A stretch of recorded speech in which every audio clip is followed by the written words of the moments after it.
NATO ছাড়ছে America, ভারতের জন্য সোনার সুযোগ। ভাবুন তো, যদি আমেরিকা হঠাৎ করে ন্যাটো ছেড়ে দেয়, বিশ্ব রাজনীতিতে তৈরি হবে বিশাল শূন্যতা, আর সেই সুযোগটাই নিতে পারে ভারত। সম্প্রতি ডোনাল্ড ট্রাম্প হুমকি দিয়েছেন তিনি আবার ক্ষমতায় এলে আমেরিকাকে ন্যাটো থেকে বের করে আনতে পারেন। ন্যাটো বা নর্থ আটলান্টিক ট্রেটি অর্গানাইজেশন মানে হলো পশ্চিমা বিশ্বের সবচেয়ে শক্তিশালী সামরিক জোট, যেখানে ইউরোপের দেশগুলো আমেরিকার উপর অনেকটাই নির্ভরশীল।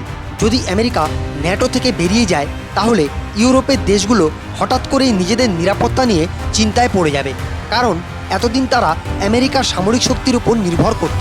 এর ফলস্বরূপ ইউরোপ নিজেদের অস্ত্র, যুদ্ধ প্রযুক্তি ও ডিফেন্স সিস্টেম বাড়াতে মরিয়া হয়ে উঠবে। আর এখানেই আসছে ভারতের জন্য বড় সুযোগ।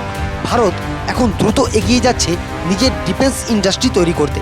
মিসাইল, ড্রোন, যুদ্ধজাহাজ, fighter technology, make in India ও আত্মনির্ভর ভারত প্রজেক্ট। যদি ইউরোপ নতুন সাপ্লায়ার খোঁজে, তাহলে ভারত হতে পারে একটি বড় অপশন। এমনকি ভারত ইতিমধ্যেই অনেক দেশকে অস্ত্র রপ্তানি শুরু করেছে, এবং এই সুযোগে সেটা কয়েক গুণ বাড়তে পারে। এই পরিবর্তন শুধু ইউরোপ নয়, পুরো বিশ্বের পাওয়ার ব্যালেন্স বদলে দিতে পারে, যেখানে দেখা যাবে আমেরিকার প্রভাব দিনে দিনে কমছে, ইউরোপের দেশগুলি আরও স্বাধীন হয়ে উঠবে, আর ভারত হয়ে উঠতে পারে নতুন ডিফেন্স পাওয়ার।